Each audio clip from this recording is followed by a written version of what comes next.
Hello, everyone. Welcome back to the Rugby Paper Roundup. I'm your host, Charlie. I'm joined by Cam, as I always am. Cam, how are you doing? I'm very good. I'm liking that shirt you've got on. It's a nice little touch ahead of the tour opener, obviously. Yeah, and I mean, that's what we're going to start off by talking about. Obviously, tour opener, but not the first game for the Lions. I just feel like we should start off by debriefing on that Argentina game. What went wrong, or did it go wrong? It's such a weird game, wasn't it? There were flashes of really great stuff, and then just so many forced passes, which is something you didn't really expect out of the Lions side. It's interesting, actually. I went back and watched.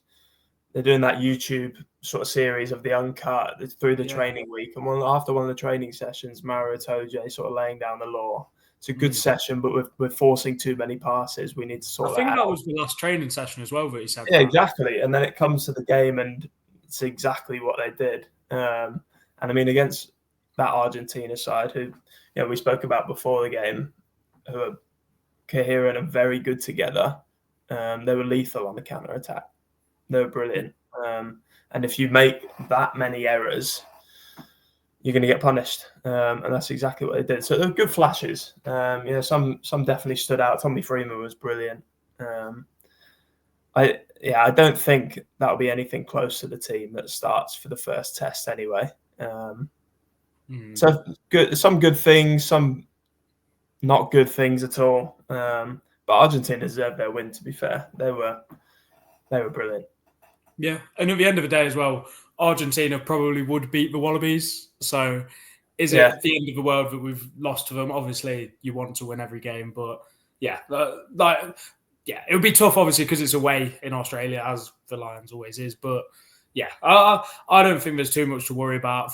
I'd say most of the issue, or all the issues, in fact, were just from being rusty and players not gelling or not yet gelling, and just it'll be stuff that comes with time. You're always going to get that. It's pretty unique, right? You never really get a Lions tour that starts by playing the fifth best team in the world. So it's always going to be tough. And I think the tour starts now anyway, right? Once you're in Australia, you're fully submerged into it, and this is where they'll start getting judged on performances. I think for tomorrow, one of the biggest things will be set piece, because I mean the line out was horrific. Yeah, against Argentina. I mean this new pack seems a lot more suited to set piece. Obviously, Dan Sheehan coming in and captaining the side. I didn't know this actually, but saw a stat that this is his fourth professional game that he's been a captain in. It's pretty interesting. Obviously, you got McCarthy and Cummins in the second row, set piece experts, and then Van der Fleer behind, and Pollock starting at 8, which will be interesting again. That's a good selection for the fans to watch. And one everyone will enjoy seeing. But yeah, I mean, again, this will be a much easier game than Argentina, obviously. So I think now's the time where you need to see a performance and a result. But that's kind of almost exclusive to the Force as well, because they finished 9th in Super Rugby, so they're not an amazing side, with all due respect to them, obviously. When you get to play in some of the bigger teams, then potentially you can accept a defeat and a good performance. But for this game, I think it has to be a win, and it has to be a good performance to match. It does feel like one of those games where the Lions don't really... It's a tough spot, because everyone expects them to win and win comfortably. And if they do that, nobody will really care. And if they don't do that, there's going to be a lot of questions and a lot of criticism. But you're right; they should be beating that side comfortably. I mean, obviously, first game in Australia, you want to set the tone first game down under, and that team is proper. Finn Russell will be very interesting to see. With Tui Pilotu at 12 as well. I think this team is starting to sort of shape up more so how the test team will look like than the Argentina one. But it'll be a good watch early morning, for sure. Yeah, no, definitely. And you would half expect them as well to be lethargic, given the travel and given the time differences and stuff like that. But He's done well selection-wise. I mean, after this game, everyone apart from I think it's 4 who are injured will have played in the opening 2 games. So he's rotated well. Yeah, and I mean, just to finish off with the Lions stuff, what do you reckon the score will be? I'll be optimistic. I'll go 38. How optimistic? 38-15. Yeah, I'd probably go 37. I can't see Force doing much, but I also can see the Lions being a little bit rusty still. I'd like to see the Lions score 40 plus. I think definitely. That would be a big marker. Not anything significant, obviously, because it's a weakened Force side and they're expected to win. But you just want to see that attack start to shape. And so 40 plus would be good, and keeping the Force under 20 as a maximum. I think 20 would be a bit high, to be fair. If Force put 20 on the Lions, I think that's slightly worrying. Yeah, you're probably right, to be fair. Low teens, and then the Lions score 40. That would be pretty ideal. Yeah, would take that. And I mean, you're on about the unavailable players. One of them, Blair Kinghorn, he's obviously in the top 14 final. Bordeaux against Toulouse, massive game that is, isn't it? There's 2 of the best teams in the world. It's sort of gone under the radar, obviously, because the Lions take the headlines on the Saturday morning. But yeah, tomorrow at 8 p.m. UK time, that should be incredible. I have absolutely no idea who's going to win. I don't really want to think about breaking it down analytically. I want to sit there and watch and see what happens, because there's so much talent in both those sides. And they're 2 of the best teams in the world.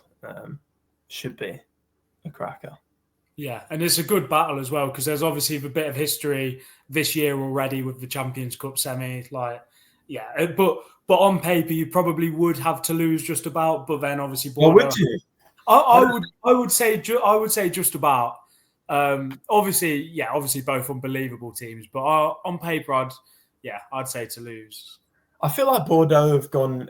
I mean, if they win and do the double, it feels like they haven't got the amount of respect that. Yeah, that's true. Sort of thing. I don't know. I think people always think that Toulouse are, the top dog, especially in French rugby. But Bordeaux are a win away from doing the double, which is, very rarely done. So I don't know. It'll be very interesting to watch. I think Bordeaux could. I'm going to back Bordeaux for the double, actually. Well, when I say better on paper, I think Toulouse have the better players, but Bordeaux potentially have the better team, if that makes sense. Sure. Yeah, okay. But yeah, I mean, I might as well back Toulouse if you're backing Bordeaux. We always seem to go against each other in these, don't we? Exactly, but yeah, so it'll be extremely tight though, and it'll be a great game to watch. Yeah, definitely. Yeah, I mean, might as well finish off with a score prediction on that one. Oh, it's going to be tight. I'll go 25-24 Bordeaux. Oh, I'll go 25-24 Toulouse. No, I like that. It rounds off a good Saturday as well, because obviously you got South Africa against the Barbars. Yeah, nice 3 windows. Lions in the morning, South Africa in the afternoon, and then top 14 final in the evening.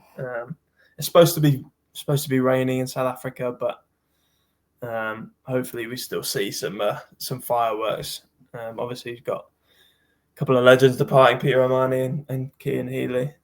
It's a good Barbars team though. Some exciting names in there. Yeah, and I mean, to be fair, South Africa have put out a strong side as well. Almost as good as it gets, really. Yeah, they're not messing about. I've loved all the stuff this week on Twitter actually with Dan Newman's farm and getting the Lions props in shape. I'm not going to even try and pronounce his name, but dropping 18 kilos and doing all these scrummaging techniques. It's been a good build up, to be fair. Yeah, and I think it'll be a good game because obviously the Barbars are always entertaining, aren't they? And this team very much looks like one that will continue the tradition of being entertaining and being a bit box office, I guess. Yeah, it's a Kiwi back line with Jaminet at fullback. So yeah, they're going to throw it around. Yeah, 100%. But yeah, no, that, like you say, a great day of rugby tomorrow, and nicely spaced out as well. It's always annoying when there's two good games on at the same time. Yeah. So it's good that there's a bit of a gap. And it's still good that we got some good rugby ahead of all the proper internationals starting next weekend. England and Argentina and Wales and Japan, etc. It's good. Rugby keeps on rolling. Yeah, and I can't think of a year. It probably has happened, but I can't think of a year where it's just kept going like it has this year. It just seems to have never ended, really. I don't know if that's just recency bias or what, but yeah. I mean, once Lions tours come around, it's pretty non-stop, isn't it? It's a dream to be a rugby fan this year. It's every weekend there's something on, which is good. That's why we love it. Yeah, exactly. And I mean, anything else you want to talk about this weekend? Yeah. All I want to do is sit back tomorrow night, top 14 final on, no thoughts, just watch it unfold, and just see some fireworks. Hopefully the Lions put on a good display in the morning, and then sit back and watch two of the best club sides in the world. Definitely. And yeah, on that note, we'll end the episode. Thank you very much for listening, everyone. Thank you very much, Cam, for coming on again. Cheers, Charlie. And we look forward to watching a good weekend of rugby.